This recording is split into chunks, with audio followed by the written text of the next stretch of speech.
ഫാഗോസൈറ്റോസിസിന് സഹായിക്കുന്ന ആളുകൾ എന്ത് വിളിക്കുന്നു? ജനിതക എഡിറ്റിംഗ്, ജീൻ എഡിറ്റിംഗ്. അതായത് നമ്മൾ മനുഷ്യ ജീനോം പദ്ധതി പ്രകാരം ഓരോ ജീനും എന്തൊക്കെ സ്വഭാവങ്ങൾ നമ്മുടെ DNA-യുടെ ഒരു പ്രത്യേക പ്രൊഫൈലുണ്ട്, അതിലടങ്ങിയിരിക്കുന്ന ന്യൂക്ലിയോടൈഡുകളുടെ ക്രമീകരണം മനസ്സിലാക്കി ദെൻ ഓരോന്നിന്റെ നിർവചനം പറഞ്ഞിട്ട് അത് ഏതാണ്, ജനിതക എഞ്ചിനീയറിംഗ് ആണോ, ജീൻ എഡിറ്റിംഗ് ആണോ.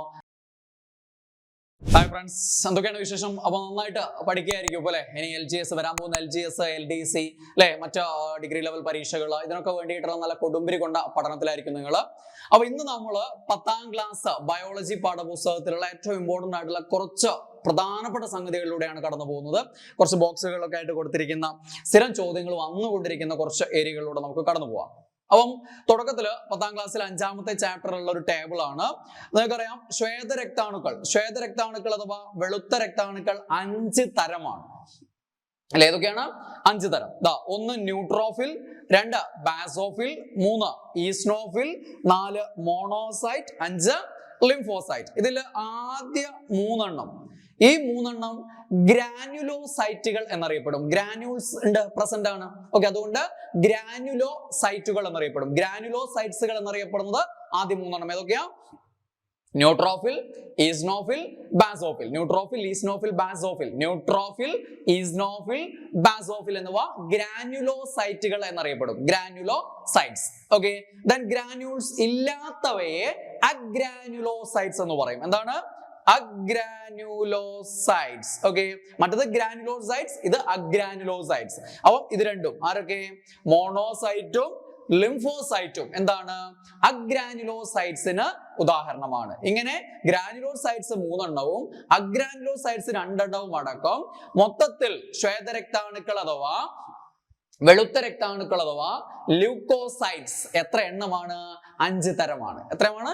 5 തരമാണ്. ഈ 5 എണ്ണമാണ്. അപ്പൊ ഇതുമായിട്ട് ബന്ധപ്പെട്ടുള്ള വളരെ ഇമ്പോർട്ടന്റ് ആയിട്ടുള്ള കുറച്ച് കാര്യങ്ങളാണ്. രോഗപ്രതിരോധമായിട്ട് ബന്ധപ്പെട്ട് ഇവരെന്താണ് ചെയ്യുന്നത് എന്നുള്ള കുറച്ച് പ്രധാന കാര്യങ്ങളാണ്. ഇത് വളരെ ഇമ്പോർട്ടന്റ് ആയിട്ടുള്ള ടേബിൾ ആണ്. ഇത് വെച്ചുള്ള സ്റ്റേറ്റ്മെന്റ് ടൈപ്പ് ചോദ്യങ്ങൾ വരും. ഓക്കെ, അപ്പൊ നോക്കിയേ, ഒന്നാമത്തെ ആള് ന്യൂട്രോഫിൽ. എന്താണ്?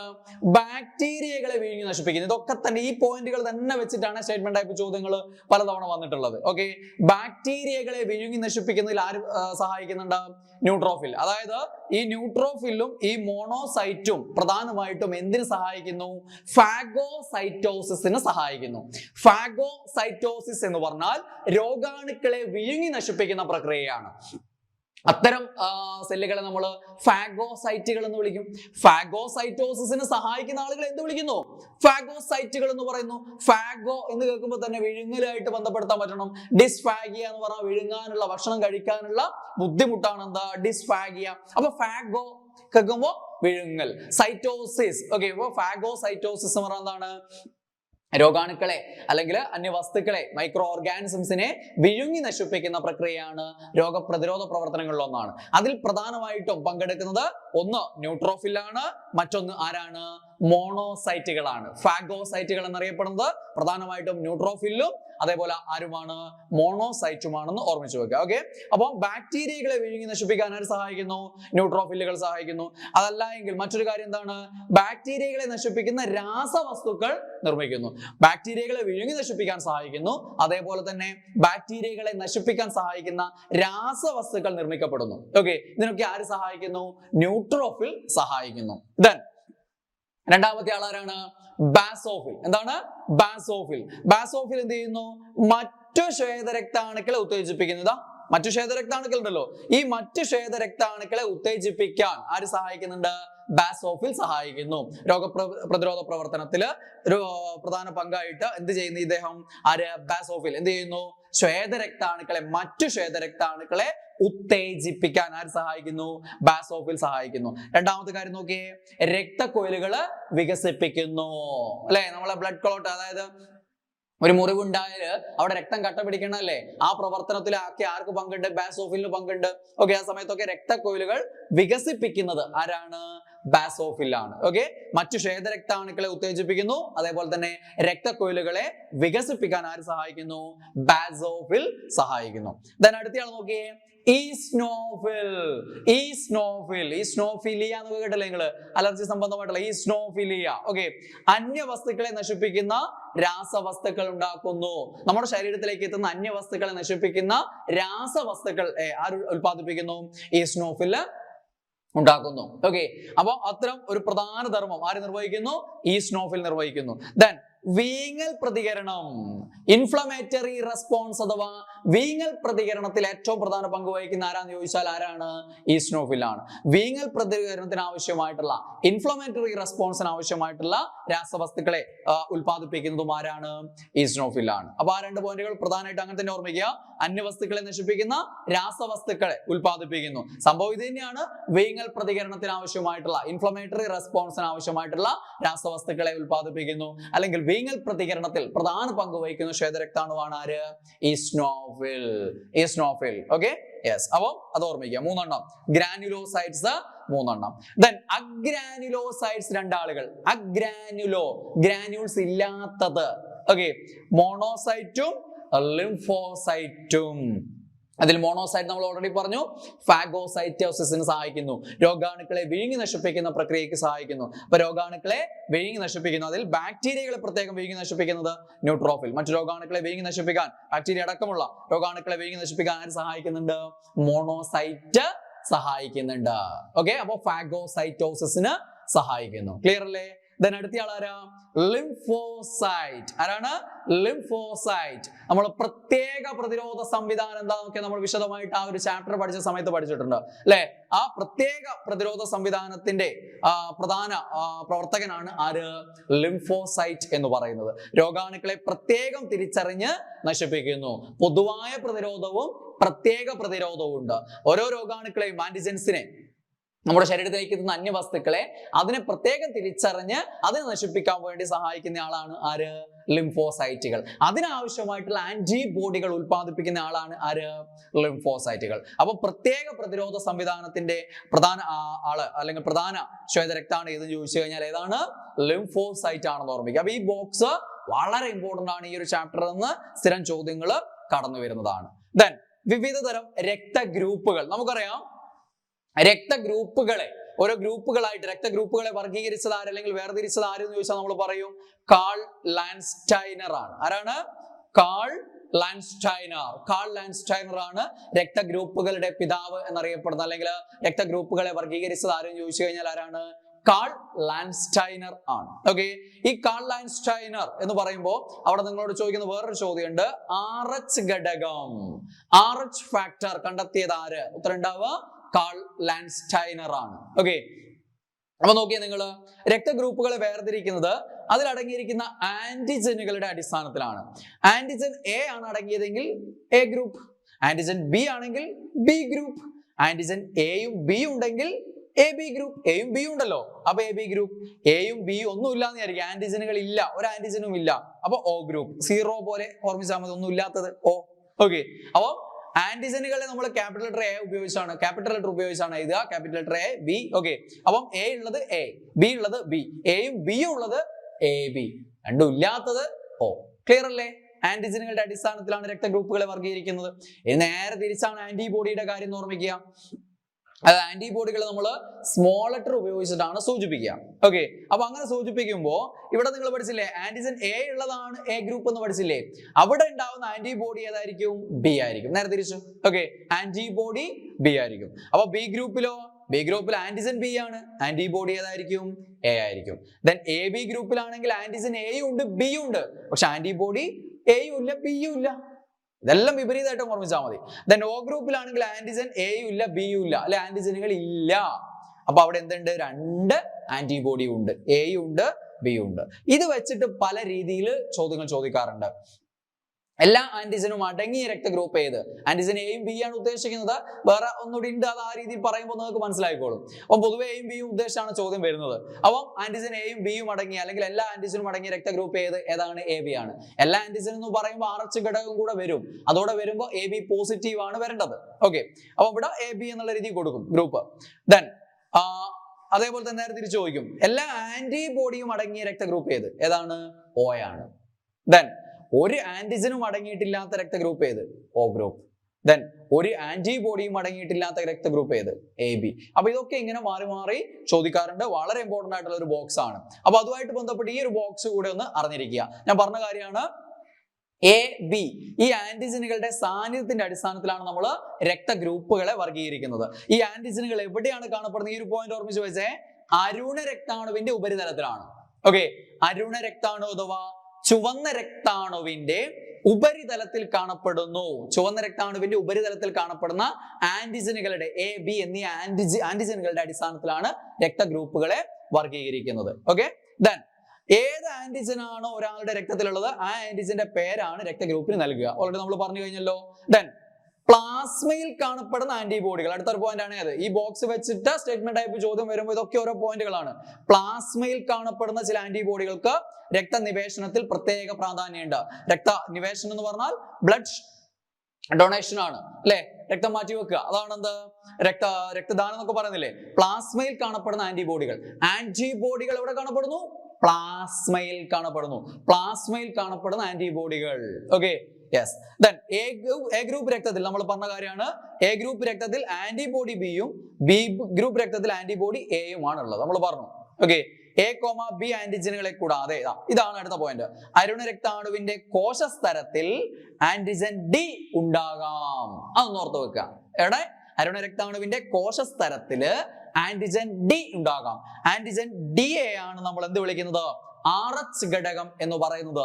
റീസസ് കുരങ്ങുകളിൽ ആദ്യമായി കണ്ടെത്തിയത് കൊണ്ട് RH, റീസസ് എന്നുള്ളതെന്ന് RH എന്നിങ്ങടുത്താണ്. ഓക്കെ, അപ്പൊ RH ഫാക്ടർ അഥവാ ആന്റിജൻ D കാണപ്പെടും ചിലതില്. അപ്പൊ ആന്റിജൻ D ഉണ്ടെങ്കിൽ, RH ഘടകം ഉണ്ടെങ്കിൽ ആ രക്തഗ്രൂപ്പ് പോസിറ്റീവ്.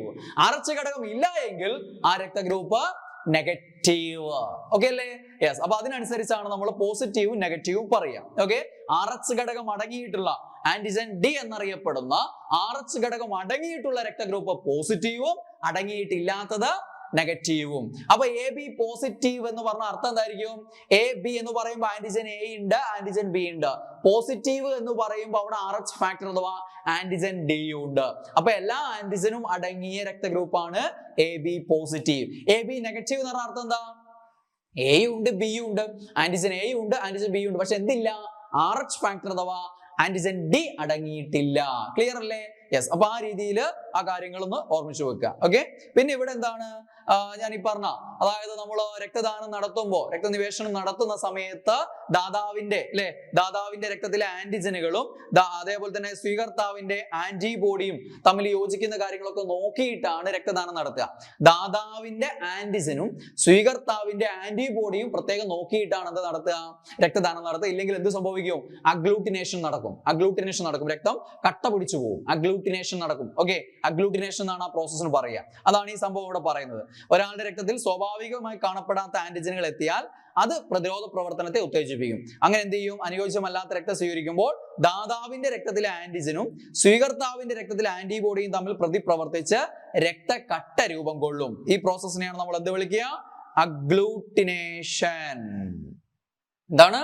അഗ്ലൂട്ടിനേഷൻ എന്ന് പറയും. അങ്ങനെ രക്തക്കട്ട രൂപം കൊള്ളും. അതുകൊണ്ട് ദാതാവിന്റെ ആന്റിജനും സ്വീകർത്താവിന്റെ ആന്റിബോഡിയും ഒക്കെ നോക്കിയിട്ടാണ് എന്ത് ചെയ്യുന്നത്? രക്തദാനം നടത്തുന്നത്. വെറുതെ അങ്ങ് നടത്തുകയല്ല ചെയ്യുക. അപ്പൊ എന്ത് ചെയ്യും? ഈ ഗ്രൂപ്പ് വർഗീകരണം അവിടെ വളരെ പ്രധാനപ്പെട്ട സംഗതിയാണ്. Okay, yes. അപ്പൊ ആ ഒരു ചാപ്റ്റർ എന്നുള്ള ആ രണ്ട് ബോക്സുകൾ വളരെ ഇമ്പോർട്ടന്റ്. ദെൻ ജനറ്റിക്സുമായിട്ട് ബന്ധപ്പെട്ട് 10ാം ക്ലാസ്സിലെ 7ാമത്തെ ഒരു ചാപ്റ്റർ ഉണ്ട്. വളരെ 6, 7, 8 ചാപ്റ്ററുകൾ, 3 അതുമായിട്ട് ബന്ധപ്പെട്ടതാണ്. അതിൽ 10ാം ക്ലാസ്സിലെ 7ാമത്തെ ചാപ്റ്ററിൽ നിന്ന് ജനിതക എഞ്ചിനീയറിംഗുമായിട്ട് ബന്ധപ്പെട്ടുള്ള ടേംസ് വെച്ചിട്ട് പല രീതിയിൽ ചോദ്യങ്ങൾ ചോദിക്കാറുണ്ട്. കൂട്ടത്തിൽ പെടാത്തത് എന്നുള്ള രീതിയിൽ, അതേപോലെ തന്നെ സ്റ്റേറ്റ്മെന്റ് ടൈപ്പ് ചോദ്യങ്ങൾ. ദെൻ ഓരോന്നിന്റെ നിർവചനം പറഞ്ഞിട്ട് അത് ഏതാണ്? ജനിതക എഞ്ചിനീയറിംഗ് ആണോ, ജീൻ എഡിറ്റിംഗ് ആണോ, ജീൻ തെറാപ്പി ആണോ, ജീൻ പ്രൊഫൈലിംഗ്, അല്ലെ? DNA profiling, DNA finger printing അഥവാ DNA പ്രൊഫൈലിംഗ് ആണോ? അപ്പൊ അങ്ങനെ ആ രീതിയിലൊക്കെ ചോദ്യങ്ങൾ വരാറുണ്ട്. അവിടെ നിങ്ങൾ കൃത്യമായി അറിഞ്ഞിരിക്കേണ്ട കുറച്ച് പോയിന്റ്സ് ഉണ്ട്. ആ പോയിന്റ്സ് ഒന്ന് ഉറപ്പിച്ചു കഴിഞ്ഞാൽ ഇവിടെ നിന്നുള്ള ചോദ്യം നിങ്ങൾക്ക് ആൻസർ ചെയ്യാൻ പറ്റും. വളരെ ഇമ്പോർട്ടന്റ് ആയിട്ടുള്ള ഏരിയ ആണ്. ഓക്കെ, അപ്പൊ ഈ ഒരു ചാപ്റ്ററിലുള്ള ഏറ്റവും പ്രധാനപ്പെട്ട കുറച്ച് പോയിന്റുകൾ മാത്രമായിട്ട് നമ്മൾ അങ്ങ് പോകും. ഈ സാധനമാണ് ഈ ചാപ്റ്ററിൽ നിന്ന് ഏറ്റവും കൂടുതൽ പരീക്ഷകൾ വരുന്നത്.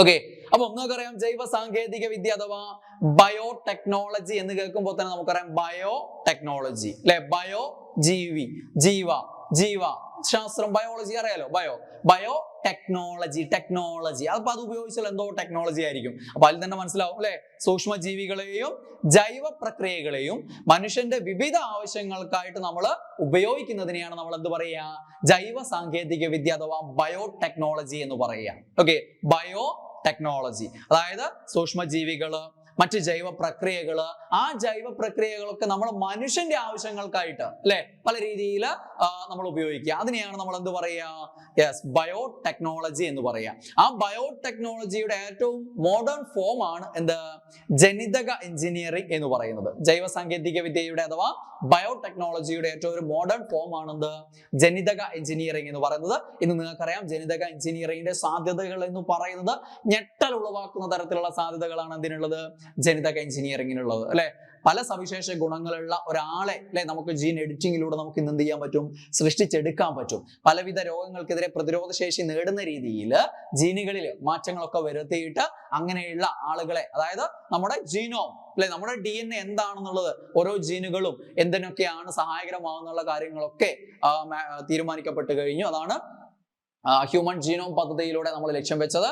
അപ്പൊ അങ്ങനെ നമുക്ക് ആ രീതിയിൽ സവിശേഷ ഗുണങ്ങളും കാര്യങ്ങളുള്ള ഒരാളുകളെ സൃഷ്ടിക്കാൻ സാധിക്കും എന്നുള്ളതാണ് ഇന്നത്തെ ഒരു സ്ഥിതിവിശേഷം. അപ്പൊ അതുമായിട്ട് ബന്ധപ്പെട്ടുള്ള കുറെ കാര്യങ്ങളാണ് ഇതൊക്കെ എന്ന് പറഞ്ഞാൽ ഈ ഒരു ജനിതക എഞ്ചിനീയറിംഗ് അല്ലെങ്കിൽ ഈ ഒരു മേഖലയായിട്ട് ബന്ധപ്പെട്ടുള്ള പണ്ടേയുള്ള കാര്യങ്ങളാണ്. അതായത് സൂക്ഷ്മജീവികളെയും ജൈവ പ്രക്രിയകളൊക്കെ നമ്മൾ പണ്ട് തൊട്ടേ നമ്മുടെ ആവശ്യങ്ങൾക്കായി ഉപയോഗിക്കുന്നുണ്ട് എന്നുള്ള ഉദാഹരണങ്ങളായിട്ട് പറഞ്ഞ കാര്യങ്ങളാണ് അല്ലെ. ഒരു BC 4000 മുതൽ തന്നെ ഈസ്റ്റിന് നമ്മൾ എന്തിനു ഉപയോഗിക്കാറുണ്ട്, റൊട്ടി പോലെയുള്ള ഭക്ഷ്യവസ്തുക്കൾ നിർമ്മിക്കാൻ ഉപയോഗിക്കാറുണ്ട്, അറിയാലോ. അതേപോലെ തന്നെ പഞ്ചസാരയെ ആൽക്കഹോളാക്കി മാറ്റാൻ നമ്മൾ പൂപ്പലുകളും ബാക്ടീരിയകളൊക്കെ ഉപയോഗിച്ചിട്ടാണ് അല്ലെ പഞ്ചസാര എന്ത് ചെയ്യുന്നത്, ആൽക്കഹോളാക്കി മാറ്റുന്നത്, ഫെർമെന്റേഷൻ പ്രോസസ് അറിയാലോ.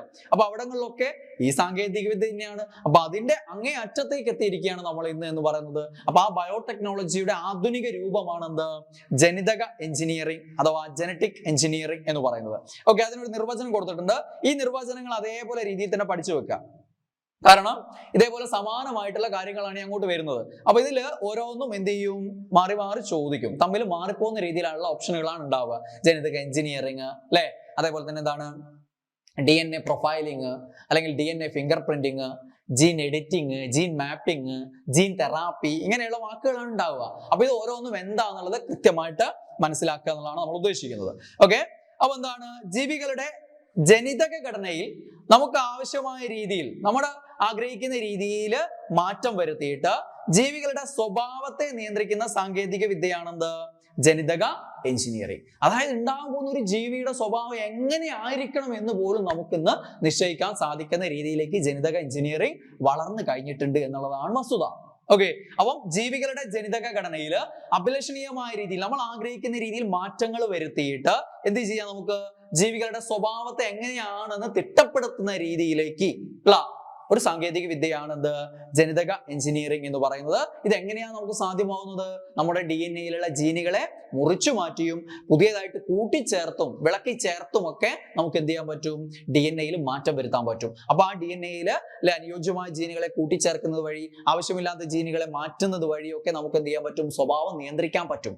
അതാണ് ജനിതക എഞ്ചിനീയറിംഗ് എന്ന് പറയുന്ന സാങ്കേതിക വിദ്യ. അപ്പൊ ഈ ഒരു നിർവചനം പറഞ്ഞിരിക്കുക, ജീവികളുടെ ജനിതക ഘടനയിൽ അഭിലഷണീയമായ തരത്തിൽ മാറ്റങ്ങൾ വരുത്തി ജീവികളുടെ സ്വഭാവത്തെ നിയന്ത്രിക്കുന്ന സാങ്കേതിക വിദ്യയാണെന്ത്, ജനിതക എഞ്ചിനീയറിംഗ് എന്ന് പറയുന്നത്. ഇതിന്റെ അടിത്തറ എന്ന് പറയുന്നത് എന്താണ്, ജീനുകളെ മുറിച്ചെടുക്കാനും കൂട്ടിച്ചേർക്കാനും കഴിയുമെന്നുള്ള കണ്ടെത്തലാണ്. ആ കണ്ടെത്തലോട് കൂടിയാണ് ഇത് ഇത്രയും വികസിച്ചത് എന്നുള്ളതാണ്. പുതിയ ജീനുകളെ കൂട്ടിച്ചേർക്കാനും അല്ലെ ആവശ്യമില്ലാത്ത ജീനുകളെ മുറിച്ചു മാറ്റാനും ഒക്കെ നമുക്ക് സാധിക്കും എന്നുള്ളതാണ്. നമ്മൾ ആഗ്രഹിക്കുന്ന രീതിയിലുള്ള സ്വഭാവ സവിശേഷതകൾക്ക് വേണ്ടിയുള്ള കൂട്ടിച്ചേർക്കലുകളും മുറിച്ചു മാറ്റലുകളും പറ്റും എന്നുള്ളതാണ് ജനിതക എഞ്ചിനീയറിംഗിന്റെ അടിസ്ഥാനം എന്ന് പറയുന്നത്. ഓക്കെ, ദെൻ ജീൻ തെറാപ്പി, ജനിതക എഞ്ചിനീയറിംഗിന്റെ ഒരു ആപ്ലിക്കേഷൻ ആയിട്ട് വരുന്നതാണ് എന്ത്, ജീൻ തെറാപ്പി എന്ന് പറയുന്നത്.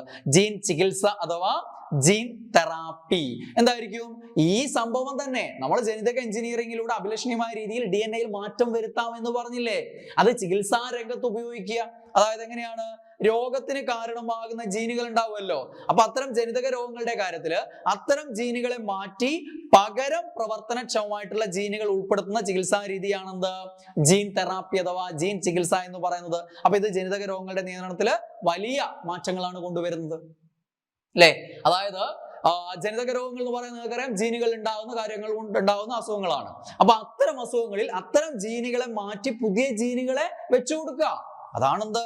ജീൻ തെറാപ്പി എന്ന് പറയുന്നത്. രോഗത്തിന് കാരണമാകുന്ന ജീനുകളെ മാറ്റി പകരം പ്രവർത്തനക്ഷമമായിട്ടുള്ള ജീനുകളെ ഉൾപ്പെടുത്തുന്ന ചികിത്സാ രീതിയാണ് എന്ത്?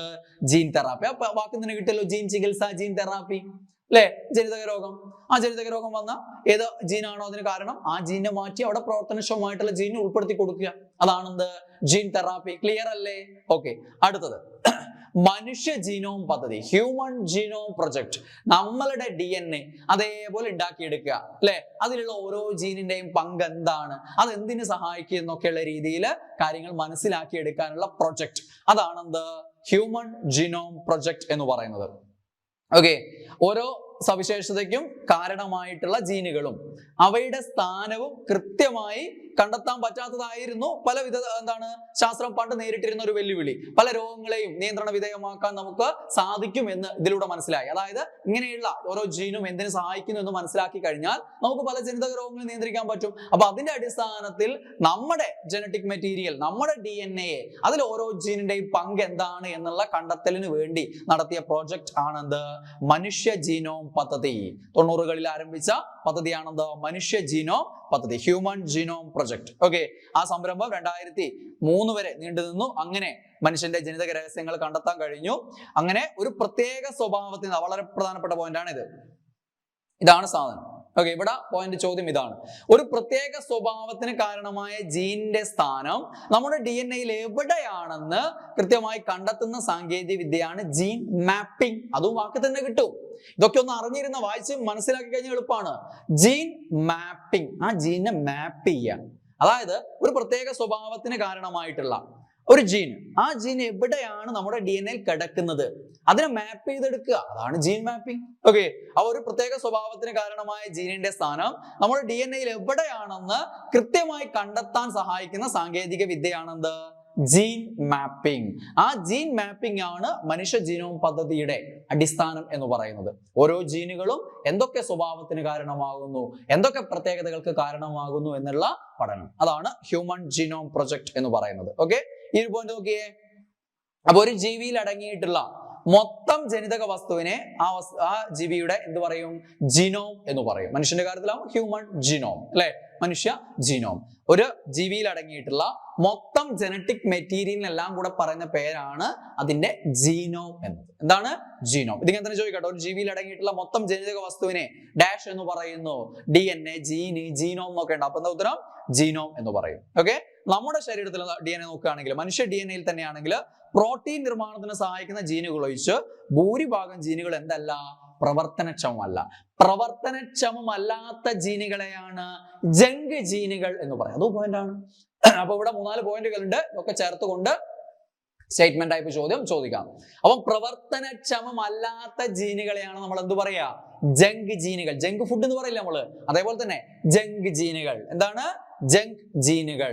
ജങ്ക്, JUNK, ജങ്ക്, ജങ്ക് ജീനുകൾ. ഓക്കെ അല്ലേ? അപ്പൊ അത്രയും സാധനം. ഇനി അപ്പൊ അവിടെ നമ്മള് ജീൻ തെറാപ്പി പഠിച്ചു അല്ലെ. ഇനി നമ്മൾ പഠിക്കാൻ പോകുന്നത് ജനറ്റിക് എഡിറ്റിംഗ് ആണ്. എന്താണ്? ജനിതക എഡിറ്റിംഗ്. ജനറ്റിക് എഡിറ്റിംഗ് ഇതാണ് ജനിതക എഞ്ചിനീയറിംഗിന്റെ ഏറ്റവും ആധുനികമായ തലമാണെന്ത്? ജനിതക എഡിറ്റിംഗ്, ജീൻ എഡിറ്റിംഗ്. അതായത് നമ്മൾ മനുഷ്യ ജീനോം പദ്ധതി പ്രകാരം ഓരോ ജീനും എന്തൊക്കെ സ്വഭാവങ്ങൾക്ക് കാരണമാകുന്നു എന്നുള്ള കാര്യങ്ങളൊക്കെ കണ്ടെത്തി കഴിഞ്ഞു. ഇനി ഇതെന്ത് ചെയ്യാം? നമുക്ക് എഡിറ്റ് ചെയ്യാം. നമുക്ക് ചിലത് മാറ്റി വേറെ വെച്ചു കൊടുക്കാം അല്ലെ. അതാണ് ജനിതക എഡിറ്റിംഗ് എന്ന് പറയുന്ന വാക്ക് തന്നെ എഡിറ്റിംഗ്, ജനിതക എഡിറ്റിംഗ്. ഓക്കെ. അപ്പൊ ഈ ജനിതക എഞ്ചിനീയറിംഗിന്റെ ഏറ്റവും ആധുനികമായ തലമാണ് എന്തെന്ന് പറയാം? ജനിതക എഡിറ്റിംഗ് എന്ന് നമുക്ക് പറയാം. എന്താണ്? ജീനുകളിൽ ഒരു ഒരു മനുഷ്യന്റെ കാര്യത്തിലാണെങ്കിൽ ആ മനുഷ്യന്റെ DNA-യിലുള്ള ജീനുകളുടെ ഓരോന്നിന്റെയും സ്വഭാവം നമുക്ക് കൃത്യമായി അറിയുന്നത് കൊണ്ട് ഓരോ ജീനുകളെയും തമ്മിലൊക്കെ എന്ത് ചെയ്യാം, നമുക്ക് മാറ്റി വിളക്കി ചേർത്ത് അല്ലെ, വേറെ ഒന്ന് മാറ്റി ഒന്ന് ചേർത്ത് കൊണ്ടും അല്ലെ, അങ്ങനെ ആ രീതിയിൽ മാറ്റം വരുത്താൻ പറ്റും. അതാണ് ജനിതക എഡിറ്റിംഗ് എന്ന് പറയുന്നത്. ഈ ജനിതക എഡിറ്റിംഗിന് ഉപയോഗിക്കുന്ന ഏറ്റവും പ്രധാന സാങ്കേതിക വിദ്യയാണ് എന്ത്, CRISPR-Cas9. എന്താണ് CRISPR, CRISPR, ഇതാണ് CRISPR-Cas9. CRISPR, okay, CRISPR-Cas9. Cas9 എന്ന് പറഞ്ഞാൽ പ്രോട്ടീൻ ആണ്, Cas9 പ്രോട്ടീൻ ആണ്. ഓക്കെ, അതായത് CRISPR അസോസിയേറ്റഡ് പ്രോട്ടീൻ 9, അതാണ് KAS. CRISPR AS എന്നുള്ള അസോസിയേറ്റഡ് പ്രോട്ടീൻ 9, അതാണ് Cas9. CRISPR-Cas9 എന്ന് പറയും. ഇതിൽ Cas9 എന്ന എൻസൈമും അതേപോലെ തന്നെ ഒരു ഗൈഡഡ് RNA ആണ്, gRNA എന്ന് പറയും. ഗൈഡ് RNA അല്ലെങ്കിൽ ഗൈഡഡ് RNA അഥവാ gRNA. അപ്പൊ CRISPR-Cas9ലെ പ്രധാന ഘടകങ്ങൾ എന്തൊക്കെയാണെന്ന് ചോദിച്ചു കഴിഞ്ഞാൽ എന്താണ്, Cas9 എന്നുള്ള എൻസൈമും പിന്നെ ഗൈഡഡ് RNA ആണ്, gRNA അഥവാ ഗൈഡഡ് RNA ആണ്. അപ്പൊ gRNAയും Cas9 എന്ന പ്രോട്ടീനുമാണ് അല്ലെങ്കിൽ Cas9 എന്ന എൻസൈമുമാണ് ഓക്കെ എന്ത് ഇതിലെ പ്രധാന ഘടകങ്ങൾ എന്ന് പറയുന്നത്. CRISPR-Cas9 എന്നുള്ളതാണ് ഇന്ന് ഏറ്റവും വ്യാപകമായിട്ട് ജനിതക എഡിറ്റിംഗിന് ഉപയോഗിക്കുന്ന ഏറ്റവും കാര്യക്ഷമമായിട്ടുള്ള ജനറ്റിക് കത്രിക അല്ലെ, എന്താണ് ജനറ്റിക് സിസേഴ്സ് എന്നൊക്കെ പറയും, നമ്മൾ മുറിക്കാൻ ഉപയോഗിക്കുന്നുണ്ട്. ജനിതക കത്രിക എന്നൊക്കെ അറിയപ്പെടും. ജനിതക കത്രിക എന്ന് ഇനി അറിയപ്പെടുന്ന ഒരു സാധനം, ഒരു എൻസൈം വേറെ ഉണ്ട് കേട്ടോ. എന്താണ്, റെസ്ട്രിക്ഷൻ എൻഡോന്യൂക്ലിയേസ്. നമ്മൾ പഠിക്കും റെസ്ട്രിക്ഷൻ എൻഡോന്യൂക്ലിയേസ് ആണ്. Okay, CRISPR-Cas9. CRISPR എന്ന് പറഞ്ഞാൽ എന്താണ്, ക്ലസ്റ്റേർഡ് റെഗുലർലി ഇന്റർസ്പേസ്ഡ്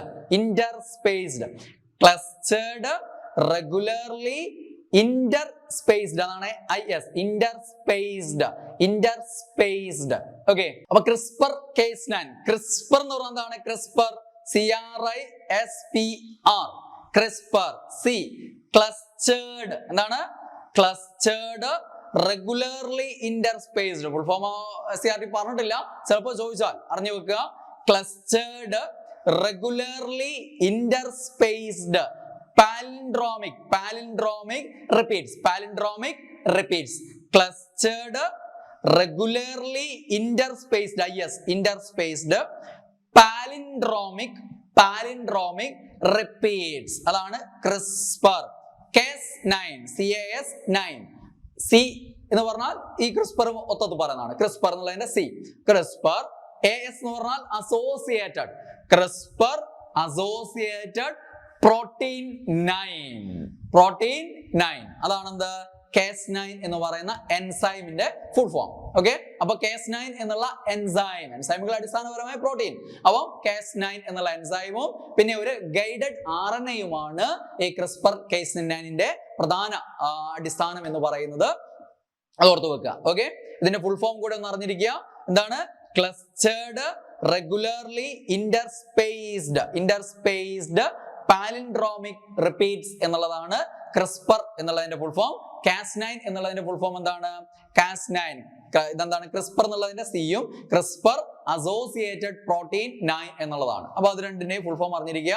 ഗൈഡഡ് RNAയും അതായത് gRNAയും പിന്നെ എൻസൈം Cas9 എന്നുള്ള എൻസൈമുമാണ് എന്താ ഇതിൽ അടങ്ങിയിരിക്കുന്നത് പറഞ്ഞു. ഓക്കെ, ഇനി പിന്നെ ഇതിലുള്ള കാര്യങ്ങളൊക്കെയാണ്. ജീൻ എഡിറ്റിംഗ് നടത്തി ഇരട്ട കുട്ടികൾ ചൈനയിൽ ജനിച്ചു, പിന്നെ HIV പ്രതിരോധിക്കാനുള്ള കഴിവ് അവർക്കുണ്ട്, ആ രീതിയിൽ ജീനിൽ അല്ലെ DNA-യിൽ എന്ത് ചെയ്തു മാറ്റങ്ങൾ വരുത്തി എന്നൊക്കെയുള്ള കാര്യങ്ങളാണ്. അപ്പം ഇതാണ് ജനറ്റിക് എഡിറ്റിംഗ് എന്ന് പറയുന്നത്. നമ്മുടെ DNA-യിൽ എന്ത് ചെയ്യുക, അനുയോജ്യമായ രീതിയിൽ മാറ്റങ്ങൾ വരുത്തുക, അതാണ് എന്ത് ജനിതക എഡിറ്റിംഗ് എന്ന് പറയുന്നത്. ജനിതക എഞ്ചിനീയറിംഗിന്റെ ഏറ്റവും ആധുനികമായ രൂപമാണ് എന്ന് നമ്മൾ പറഞ്ഞു. ഓക്കെ, അടുത്ത് നമ്മൾ പഠിക്കാൻ പോകുന്നത് DNA ഫിംഗർ പ്രിന്റിംഗ് ആണ്. DNA പ്രൊഫൈലിംഗ്, അത് തന്നെയാണ് DNA ഫിംഗർ പ്രിന്റിംഗ് എന്ന് പറയുന്നത്. ഓക്കെ, DNA ഫിംഗർ പ്രിന്റിംഗ് ആരാ കണ്ടുപിടിച്ചെന്ന് ചോദിച്ചാൽ അലക് ജഫ്രെ ആണ്. DNA ഫിംഗർ പ്രിന്റിംഗിന്റെ പിതാവ് എന്നറിയപ്പെടുന്ന ആരാണ്, അലക് ജഫ്രെ. സ്ഥിരം ചോദിക്കുന്ന ചോദ്യമാണല്ലോ, എല്ലാവർക്കും അറിയാലോ അല്ലെ, ആരാണ്, അലക് ജഫ്രെ ആണ് DNA ഫിംഗർ പ്രിന്റിംഗിന്റെ പിതാവ് എന്ന് പറയുന്നത്. എന്താണ് DNA പ്രൊഫൈലിംഗ് എന്ന് പറയുന്നത്, ന്യൂക്ലിയോടൈഡുകളുടെ നമ്മുടെ DNA-യിലെ ന്യൂക്ലിയോടൈഡ് ന്യൂക്ലിയോടൈഡുകളുടെ ക്രമീകരണം പരിശോധിക്കുന്ന സാങ്കേതിക വിദ്യയാണെന്ന് പറയാ DNA പ്രൊഫൈലിംഗ് എന്ന് പറയാം. പ്രൊഫൈൽ ഉണ്ടാക്കുക, അതായത് നമ്മുടെ DNA-യുടെ ഒരു പ്രത്യേകം പ്രൊഫൈൽ ഉണ്ട്, അതിലടങ്ങിയിരിക്കുന്ന ന്യൂക്ലിയോടൈഡുകളുടെ ക്രമീകരണം മനസ്സിലാക്കുന്ന സാങ്കേതിക വിദ്യയാണ്. ഓക്കെ, നമ്മുടെ DNA-യിലെ ന്യൂക്ലിയോടൈഡുകളുടെ ക്രമീകരണം, ന്യൂക്ലിയോടൈഡുകൾ കൂടി ചേർന്നുണ്ടാവും എന്നൊക്കെ നമുക്കറിയാലോ. അപ്പൊ ഈ ന്യൂക്ലിയോടൈഡുകളുടെ ക്രമീകരണം എങ്ങനെയാണെന്ന് മനസ്സിലാക്കുന്ന സാങ്കേതിക വിദ്യയാണ് നമ്മൾ എന്ത് പറയാ DNA പ്രൊഫൈലിംഗ് എന്ന് പറയാ. അലക് ജഫ്രി ആണ് ഇതുമായി ബന്ധപ്പെട്ടുള്ള പഠനങ്ങൾ നടത്തിയത്. അങ്ങനെ ഈ ഒരു DNA പ്രൊഫൈലിംഗ് എന്ന് പറയുന്നത്, അതിൽ നിന്ന് നമുക്ക് എന്ത് മനസ്സിലാക്കി, ഓരോരുത്തരുടെയും DNA-യിൽ വ്യത്യാസമുണ്ട് അല്ലെ. നമ്മുടെ ഏറ്റവും അടുത്ത പരസ്പരം കുടുംബപരമായിട്ട് ഏറ്റവും അടുത്ത ആളുകളുടെ DNA-യിൽ എന്ത് ചെയ്യാം, ഏറ്റവും അടുപ്പം കാണുകയും ചെയ്യുന്നുണ്ട്. അപ്പൊ ഇതെന്ത് ചെയ്യാം, നമുക്ക് മറ്റു പല രീതിയിലും ഉപയോഗപ്പെടുത്താം എന്നുള്ള കാര്യങ്ങൾ മനസ്സിലായി. അതാണ് DNA ഫിംഗർ പ്രിന്റിംഗ് എന്ന് പറയുന്നത്. അതായത് ഈ DNA പ്രൊഫൈലിംഗ് തന്നെയാണ് എന്ത്, DNA ഫിംഗർ പ്രിന്റിംഗ് എന്ന് പറയുന്നത്. നമ്മുടെ ഫിംഗർ പ്രിന്റ് പോലെ തന്നെ ഓരോരുത്തരുടേതും എന്തായിരിക്കും, വ്യത്യസ്തമായിരിക്കും അല്ലെ, യുണീക്ക് ആണ്. അപ്പൊ അതാണ് എന്ത് ഇവിടെ ഉപയോഗിക്കുന്നത് DNA-യിലുള്ള കാര്യം. അപ്പം ഏകദേശം ഇത് ഉപയോഗിച്ചുകൊണ്ട് നമുക്ക് എന്ത് ചെയ്യാൻ പറ്റും, ഏകദേശം രീതിയിൽ കാര്യങ്ങൾ മനസ്സിലാക്കിയെടുക്കാൻ പറ്റും. ഈ സമാനത വെച്ചിട്ട് അവർ തമ്മിലുള്ള ബന്ധം ഏകദേശം നമുക്ക് മനസ്സിലാക്കിയെടുക്കാൻ പറ്റും അല്ലെ.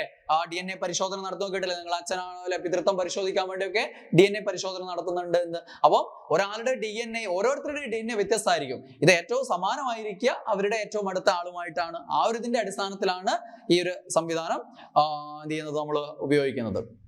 അപ്പൊ DNA ഫിംഗർ പ്രിന്റിംഗ് എന്ന് പറഞ്ഞാൽ ഇത് തന്നെയാണ്. DNA-യിലെ ന്യൂക്ലിയോടൈഡുകളുടെ ക്രമീകരണം പരിശോധിക്കുന്ന സാങ്കേതിക വിദ്യയാണ്. അത് ഉപയോഗിച്ചുകൊണ്ട്, അത് ഓരോരുത്തരുടെയും വ്യത്യാസമായിരിക്കും, അത് ഉപയോഗിച്ചുകൊണ്ട് എന്ത് ചെയ്യാം, നമുക്ക് ഈ പറഞ്ഞ രീതിയിൽ ഒരാൾ തമ്മിലുള്ള ബന്ധം പരിശോധിക്കാൻ പറ്റും. അതേപോലെ തന്നെ ഫോറൻസിക് മേഖലയിൽ അല്ലെ, കുറ്റാന്വേഷണ മേഖലയിലൊക്കെ എന്ത് ചെയ്യുന്നുണ്ട്, ഇത് ഉപയോഗിക്കുന്നുണ്ട് എന്നുള്ളതാണ്. Okay, yes. അപ്പം ഇവിടെ ഒന്ന് രണ്ട് കാര്യങ്ങൾ പറഞ്ഞിട്ട് നാം നോക്കി വെക്കുക. ഓക്കെ, ന്യൂക്ലിയോടൈഡുകളുടെ ക്രമീകരണത്തിൽ ഏറ്റവും സമാനത അടുത്ത ബന്ധുക്കൾ തമ്മിലായിരിക്കും. അതുകൊണ്ട് തന്നെ കുടുംബ പാരമ്പര്യം കണ്ടെത്താനും മാതൃത്വ പിതൃത്വ തർക്കങ്ങളിൽ യഥാർത്ഥ മാതാപിതാക്കളെ തിരിച്ചറിയാനും സഹായിക്കുന്നു. ഒന്ന്. മറ്റൊരു പോയിന്റ് നോക്കിയേ, പ്രകൃതിക്ഷോഭം, യുദ്ധം തുടങ്ങിയ കാരണങ്ങളാൽ നഷ്ടപ്പെട്ടവരെ വർഷങ്ങൾക്ക് ശേഷം കണ്ടെത്തുമ്പോൾ തിരിച്ചറിയാനും DNA പ്രൊഫൈലിംഗ് അല്ലെങ്കിൽ DNA ഫിംഗർ പ്രിന്റിംഗ് കൊണ്ട് നടക്കും. അതേപോലെ തന്നെ ഫോറൻസിക് മേഖലയിൽ കൊലപാതകം, മോഷണം തുടങ്ങിയ കുറ്റകൃത്യങ്ങൾ നടന്ന സ്ഥലത്തു നിന്ന് ലഭിക്കുന്ന അല്ലെ ചർമ്മത്തിന്റെ ഭാഗം, മുടി, നഖം, രക്തം, അങ്ങനെ മറ്റു ശരീര സ്രവങ്ങള്, ഇതൊക്കെ പരിശോധിച്ചുകൊണ്ട് അല്ലെ അവിടെ എന്ത് ചെയ്യാം, കുറ്റവാളികളെ കണ്ടെത്താനും സഹായിക്കുന്നു. അപ്പൊ ഇവിടെയൊക്കെ DNA ഫിംഗർ പ്രിന്റിംഗ് അഥവാ DNA പ്രൊഫൈലിംഗ് എന്നുള്ള സാങ്കേതിക വിദ്യയാണ് ഉപയോഗിക്കുന്നത്. അലക് ജഫ്രി ആണ് നമ്മുടെ DNA പ്രൊഫൈലിംഗിന്റെ പിതാവായിട്ട് കണക്കാക്കുന്നത്. ഓക്കെ, ക്ലിയർ അല്ലേ? ദെൻ ഞാൻ നേരത്തെ പറഞ്ഞ കാര്യമാണ്, വളരെ ഇമ്പോർട്ടന്റ് ആയിട്ടുള്ള രണ്ട് ഫാക്ടുകളാണിത്. ജനിതക കത്രികയും അതേപോലെ തന്നെ ജനിതക പശയും. കത്രിക മുറിക്കാനും പശ ഒട്ടിക്കാനുമല്ലേ, അത് തന്നെയാണ് സംഭവം. അതായത് ജീനുകളെ പരസ്പരം മുറിച്ചു മാറ്റാൻ, ജീനുകളെ തമ്മിൽ മുറിച്ചു മാറ്റാൻ ഉപയോഗിക്കുന്നതാണ് ജനിതക കത്രിക എന്ന് പറയുന്നത്. അപ്പൊ ജനിതക കത്രിക എന്നറിയപ്പെടുന്ന പ്രധാന എൻസൈം ഏതാണ്? റെസ്ട്രിക്ഷൻ എൻഡോന്യൂക്ലിയേസ് ആണ്. റെസ്ട്രിക്ഷൻ എൻഡോന്യൂക്ലിയേസ്, ASC ആണ് എൻസൈമിന്റെ പേരല്ലേ അവസാനിക്കുന്നത്, ASC. റെസ്ട്രിക്ഷൻ എൻഡോന്യൂക്ലിയേസ് എന്ന എൻസൈമാണ് പൊതുവെ ജനിതക കത്രിക എന്നറിയപ്പെടുന്നത്. ജീനുകളെ മുറിച്ചു മാറ്റാൻ ഉപയോഗിക്കുന്നത് കൊണ്ട് ജനിതക കത്രിക എന്ന് വിശേഷിപ്പിക്കപ്പെടുന്നു. ജനിതക പശ അഥവാ ജനറ്റിക് ഗ്ലൂ അല്ലെ, ജനറ്റിക് ഗ്ലൂ എന്നറിയപ്പെടുന്നത് കൂട്ടിയോജിപ്പിക്കാനാണ് ലിഗേസ് എന്നുള്ള എൻസൈമാണ്. എന്താണ്? ലിഗേസ്. ലിങ്ക് ചെയ്യാൻ ലിഗേസ് കിട്ടൂലേ, ലിങ്ക് ചെയ്യാൻ ലിഗേസ്, മുറിക്കാൻ റെസ്ട്രിക്ഷൻ എൻഡോന്യൂക്ലിയേസ്. അപ്പൊ റെസ്ട്രിക്ഷൻ എൻഡോന്യൂക്ലിയേസ് ആണ് ജനിതക കത്രിക എന്നറിയപ്പെടുന്നത്. ജനിതക പശ എന്നറിയപ്പെടുന്ന ഏതാണ്? ലിഗേസ് എന്ന എൻസൈമാണ്. ഈ രണ്ട് പോയിന്റുകൾ വളരെ വളരെ ഇമ്പോർട്ടന്റ് ആണ്, ഓർത്തു വെക്കുക. പലതവണ പരീക്ഷയിൽ വന്നു, ഇനി നിങ്ങൾക്ക് വരും. അപ്പൊ ഈ പഠിച്ചതുമായി ബന്ധപ്പെട്ടുള്ള ഒരു ചോദ്യമാണ്, പാഠപുസ്തകത്തിന്റെ അവസാനത്ത് കൊടുത്ത ചോദ്യമാണ്. സിമ്പിൾ ആണ്, നമ്മൾ പഠിച്ച കാര്യങ്ങളിലല്ലാത്തത്. നവീന ജനിതക എഞ്ചിനീയറിംഗ് അല്ലാത്തത് ഏത് എന്ന് ചോദിച്ചു കഴിഞ്ഞാൽ DNA profiling, gene mapping, DNA finger printing, x-ray diffraction. ഏതാ ഉത്തരം? എക്സ്റേ ഡിഫ്രാക്ഷൻ ആയിരിക്കും. നമ്മൾ ഈ പഠിച്ചതുമായിട്ട് ബന്ധപ്പെട്ട് SCERT കൊടുത്തിരിക്കുന്ന ഒരു ചോദ്യമാണ്. ഇതിന് പകരം ഇതേപോലെ പല രീതിയിൽ ചോദ്യങ്ങൾ വരാം. ഇതിൽ ഏതെങ്കിലും ഒന്നിന്റെ നിർവചനം കൊടുത്തിട്ട് ഈ രീതിയിൽ ഉത്തരം കൊടുക്കുന്ന രീതിയിലോ, അല്ലെങ്കിൽ ഇതിൽ ഒന്നിൽ കൂടുതൽ പോയിന്റുകൾ ചേർത്തിട്ട് അല്ലെ നിർവചനങ്ങൾ ഒന്ന് തെറ്റിച്ച് ഒന്ന് ശരിയാക്കിയൊക്കെ കൊടുത്തിട്ട് ശരിയായത് ഏത് തെറ്റായത് ഏത് എന്നൊക്കെ രീതിയിൽ ഇവിടുന്ന് ചോദ്യങ്ങൾ വരാം. വളരെ ഇമ്പോർട്ടന്റ്. ദെൻ 10ാം ക്ലാസ്സിലെ ബയോളജിയിലെ ലാസ്റ്റ് ചാപ്റ്റർ എന്നുള്ള ഒരു സാധനം, ഇത് നിങ്ങൾ പലരും പഠിക്കാതെ പോകുന്ന ഒരു ചാപ്റ്റർ ആണ്. കാരണം ഇത് പ്രത്യേകിച്ച് സിലബസിനെ പ്രത്യേകിച്ച് സ്പർശിക്കുന്നില്ല എന്നൊക്കെ തോന്നും. പക്ഷെ ജനറ്റിക്സുമായിട്ട് ബന്ധപ്പെട്ട 6, 7, 8 ചാപ്റ്റർ നമ്മൾ പഠിച്ചിരിക്കേണ്ടതാണ്. അപ്പൊ ഈ ഒരു സാധനം ഒന്ന് അറിഞ്ഞിരിക്കുക. ഒന്നുമില്ല, നമുക്കറിയാം മനുഷ്യൻ അല്ലെ, മനുഷ്യനെ കുറിച്ചുള്ള പഠനം ആന്ത്രപ്പോളജി, നരവംശാസ്ത്രം അഥവാ ആന്ത്രപ്പോളജി. അപ്പൊ മനുഷ്യൻ ഉൾപ്പെടുന്ന വിഭാഗം എന്താണ്? ആന്ത്രപ്പോയിഡേ. എന്താണ്? ആന്ത്രപ്പോയിഡിയ എന്ന വിഭാഗത്തിലാണ് നമ്മൾ പെടുക. ആന്ത്രപ്പോയിഡിയ, ആന്ത്രപ്പോ ഹ്യൂമൻ ആയിട്ട് ബന്ധപ്പെട്ടല്ലേ? അപ്പൊ ആന്ത്രപ്പോയിഡിയ എന്ന വിഭാഗത്തിലാണ് നമ്മൾ മനുഷ്യൻ ഉൾപ്പെടുന്നത്. ഈ ആന്ത്രപ്പോയിഡിയ എന്ന വിഭാഗം, അതിന് 2 ഉപവിഭാഗങ്ങൾ എന്തൊക്കെയാണ്? ഒന്ന് സെർക്കോപിത്തിക്കോയിഡ്, 2 ഹൊമിനോയിഡ്. അങ്ങനെ 2 ഉപവിഭാഗങ്ങളായിട്ട് ഓർമ്മിക്കുക. എന്തൊക്കെയാ? സെർക്കോപിത്തിക്കോയിഡ്. ഇതിങ്ങനെ തന്നെ ചോദ്യം റയർ ആയിട്ട് വന്നിട്ടുണ്ട്. ഈ 2 ചോദ്യം തന്നെ ചോദിക്കുക. ഒന്ന് ചോദിച്ചതാണ് കുരങ്ങ് ഏത് വിഭാഗത്തിൽ ഉൾപ്പെടുന്നു എന്നുള്ളതാണ്. എന്താണ്? സെർക്കോപിത്തിക്കോയിഡ് വിഭാഗത്തിലാണ്. ചെറിയ മസ്തിഷ്കവും നീളമുള്ള വാലുകളുമുള്ള ആ ഒരു പ്രത്യേകതകളുള്ള വിഭാഗമാണ് സെർക്കോപിത്തിക്കോയിഡ്. ദെൻ നല്ല ഡെവലപ്ഡ് ആയിട്ടുള്ള വികസിച്ച മസ്തിഷ്കം, സ്വതന്ത്രമായി ചലിപ്പിക്കാവുന്ന കൈകളൊക്കെയുള്ള വിഭാഗമാണ് എന്ത്? ഹൊമിനോയിഡ് വിഭാഗം എന്ന് പറയുന്നത്. ആന്ത്രപ്പോയിഡ് വിഭാഗത്തിലെ 2 ഉപവിഭാഗങ്ങളാണ് സെർക്കോപിത്തിക്കോയിഡയും ഹൊമിനോയിഡയും. സെർക്കോപിത്തിക്കോയിഡ് വിഭാഗത്തിലാണ് കുരങ്ങുകൾ ഉൾപ്പെടുന്നത്. കുരങ്ങുകൾ ഏത് വിഭാഗത്തിൽ ഉൾപ്പെടുന്നു ചോദിച്ചാൽ സെർക്കോപിത്തിക്കോയിഡ് വിഭാഗത്തിൽ ഉൾപ്പെടുന്നു. ദെൻ മനുഷ്യൻ ഏത് വിഭാഗത്തിൽ ഉൾപ്പെടുന്നു? ഹൊമിനോയിഡ് വിഭാഗത്തിൽ ഉൾപ്പെടുന്നു. ആ ഹൊമിനോയിഡ് വിഭാഗത്തിൽ മനുഷ്യന്റെ മുൻഗാമികളായിട്ട് വരുന്ന ആളുകളാണ് ആരൊക്കെ? Gibbon, orangutan, gorilla, chimpanzee. ഇതൊക്കെ മനുഷ്യൻ ഉൾപ്പെടുന്ന ഹൊമിനോയിഡ് വിഭാഗത്തിൽ വരുന്നതാണ്. ഓക്കെ, കുരങ്ങ് ഏത് വിഭാഗത്തിൽ വരുന്നതാണ്? സെർക്കോപിത്തിക്കോയിഡ് വിഭാഗത്തിലാണ് വരുന്നതാണ്. ഇത് 2ഉം ഏതിൽ വരുന്നതാണ്? യെസ്, ആന്ത്രപ്പോയിഡ് എന്നുള്ള വിഭാഗത്തിൽ ഉൾപ്പെടുന്നതാണ്. ഇത്രയും പോയിന്റുകളാണ് ഇവിടെ ഓർമ്മിക്കേണ്ടത്. അപ്പൊ നിങ്ങൾക്ക് ഒരു ചോദ്യം ഞാൻ തരാം. ആ ചോദ്യത്തിന്റെ ആൻസർ നിങ്ങൾ ക്ലാസ് കാണുന്ന എല്ലാവരും കമന്റ് ചെയ്യുക. ആ കമന്റിന്റെ എണ്ണം നോക്കിയിട്ട് അല്ലെ, അതിനനുസരിച്ചായിരിക്കും നമ്മൾ അടുത്ത ഒരു ക്ലാസ് വേണോ എന്നൊക്കെയുള്ള കാര്യങ്ങൾ തീരുമാനിക്കുക. യൂട്യൂബിലൂടെ ക്ലാസ് തരുമ്പോൾ നിങ്ങളുടെ സപ്പോർട്ട് മാക്സിമം എൻ്റെ യൂട്യൂബ് ചാനൽ ഉണ്ടെങ്കിൽ മാത്രമാണ് നമ്മളത് നല്ല രീതിയിൽ മുന്നോട്ടേക്ക് കൊണ്ടുപോകാനുള്ളൊരു ഊർജ്ജം നമുക്ക് ഉണ്ടാകുക. അതുകൊണ്ട് എല്ലാവരും എൻട്രിയെ സപ്പോർട്ട് ചെയ്യുക. നമുക്ക് ഫ്രീ ആയിട്ട് ക്ലാസ്സുകൾ കിട്ടുന്നതാണ്. അത് നല്ല രീതിയിൽ മുന്നോട്ട് പോകണമെങ്കിൽ നിങ്ങളുടേതായിട്ടുള്ള സപ്പോർട്ട് ആവശ്യമാണ്. അതുകൊണ്ട് നിങ്ങൾ കാണുക, കമന്റ് ചെയ്യുക, എല്ലാവർക്കും ഷെയർ ചെയ്ത് കൊടുക്കുക, സുഹൃത്തുക്കൾക്ക് ഷെയർ ചെയ്ത് കൊടുക്കുക. ഓക്കെ, അപ്പൊ ചോദ്യം ഇതാണ്. ഇവിടെ കുരങ്ങ് കൊടുത്തിട്ടുണ്ട്, നമ്മുടെ സെർക്കോപിത്തിക്കോയിഡ് വിഭാഗം. ഹൊമിനോയിഡ് വിഭാഗത്തിൽ ഇത്രയും ആളുകൾ കൊടുത്തിട്ടുണ്ട്. ഈ സെർക്കോപിത്തിക്കോയിഡ് വിഭാഗത്തിലെ കുരങ്ങ്, ആ കുരങ്ങിന്റെയും മനുഷ്യന്റെയും ക്രോമസോം നമ്പർ നിങ്ങളൊന്ന് കമന്റ് ചെയ്തോ. ആദ്യം കുരങ്ങിന്റെ ക്രോമസോം നമ്പർ, പിന്നെ മനുഷ്യന്റെ ക്രോമസോം നമ്പർ. കുരങ്ങ് എഴുതുക, ക്രോമസോം നമ്പർ എഴുതുക, മനുഷ്യൻ എഴുതുക, ക്രോമസോം നമ്പർ എഴുതുക.